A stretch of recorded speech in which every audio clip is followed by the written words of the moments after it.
मे मनः शिव संकल्पमस्तु।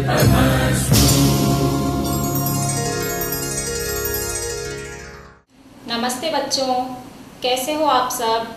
आशा करती हूँ कि आप सब कुशल होंगे और अपने घरों में सुरक्षित होंगे। आज मैं आपको हिंदी विषय पढ़ाने वाली हूँ। पिछली कक्षा में आपने हिंदी वर्णमाला पढ़ी थी, आपको याद है ना। तो आज हम वर्णमाला का रिवीजन करेंगे। वर्णमाला में कितने प्रकार होते हैं? वर्णमाला दो प्रकार की होती है। पहला होता है स्वर और दूसरा व्यंजन। पहला क्या होता है? स्वर और दूसरा होता है व्यंजन। तो स्वर कौन कौन से होते हैं, आज हम इस विषय पर चर्चा करेंगे। तो चलिए देखते हैं कि स्वर क्या क्या होते हैं। ये है अ,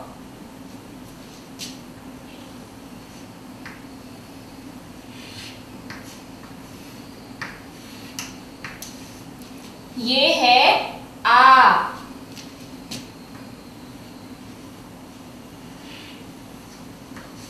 ये है छोटी ई,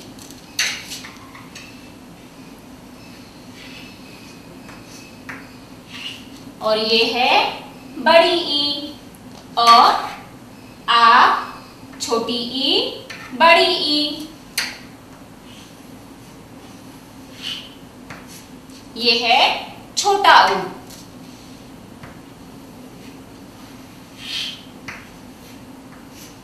ये है बड़ा ऊ।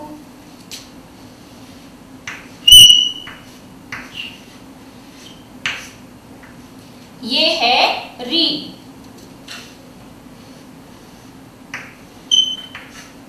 ये है ए।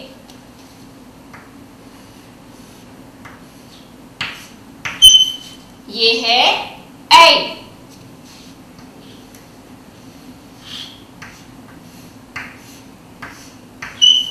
ये है ओ।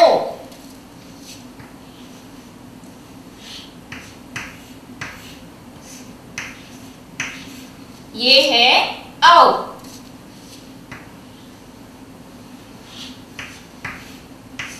ये है अम। और सबसे आखिरी में आह। तो चलिए बच्चों एक बार फिर से बोलते हैं। और आ, छोटी ई, बड़ी ई, छोटा ऊ, बड़ा ऊ, री, ए, ऐ, ओ, औ, अम, आह। तो अब हम इन स्वरों को इनके शब्दों के साथ में बोलेंगे। तो चलिए मेरे साथ बोलना शुरू कीजिए। अ से अनार, आ से आम, छोटी ई से इमली, बड़ी ई से ईख, छोटे ऊ से उल्लू, बड़े ऊ से ऊन, री से ऋषि, ए से एड़ी, ऐ से ऐनक, ओ से ओखली, औ से औरत, अम से अंगूर, आहा का स्वर है खाली। तो अभी हमने क्या पढ़े थे? स्वर। तो अभी आपको समझ में आ गया होगा कि जो अ से अहा तक होते हैं उनको हम क्या बोलेंगे? स्वर। तो ये जो स्वर हैं इनकी प्रैक्टिस आपको अपने हिंदी की नोटबुक में बार बार करनी है, लिखने की भी और बोलने की भी। अभी आपको मैं इन स्वरों की एक कविता सुनाने वाली हूँ, तो आपको भी मेरे साथ साथ वो कविता गानी है। तो चलिए बच्चों कविता शुरू करते हैं। अ से बनता सुनो अनार, किट्टू खाता है हर बार। आ से आम, ताजा ताजा सारे फलों का ये है राजा। ई से इमली सबसे न्यारी, खट्टी मीठी सबकी प्यारी। ई से ईख खड़ा लहराता, देख इसे मन खुश हो जाता। ऊ से उल्लू रात में जागे, दिन निकले तो डर के भागे। ऊ से ऊन मम्मी लाई, उससे मेरी टोपी बनाई। री से ऋषि वन में रहते, ध्यान सदा ईश्वर का करते।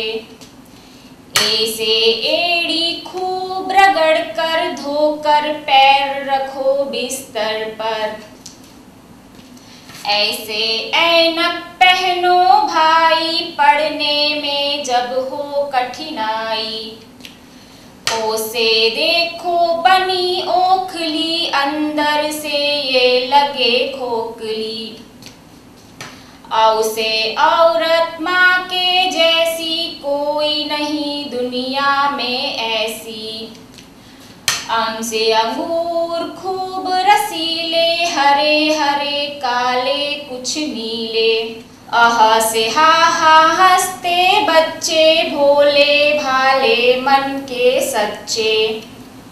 तो अभी आपको ये जो हमने कविता पढ़ी है स्वर की, तो उस कविता को आपको अच्छे से लर्न कर लेना है, और जब हम आपको असाइनमेंट देंगे तो उसका ऑडियो या वीडियो आपको उस असाइनमेंट में सेंड करना है, और साथ ही साथ ये स्वरों की आपको अपने हिंदी की नोटबुक में लिखने की और पढ़ने की, दोनों की प्रैक्टिस करनी है। फिर मिलेंगे अगली कक्षा में एक नए टॉपिक के साथ। जय जय।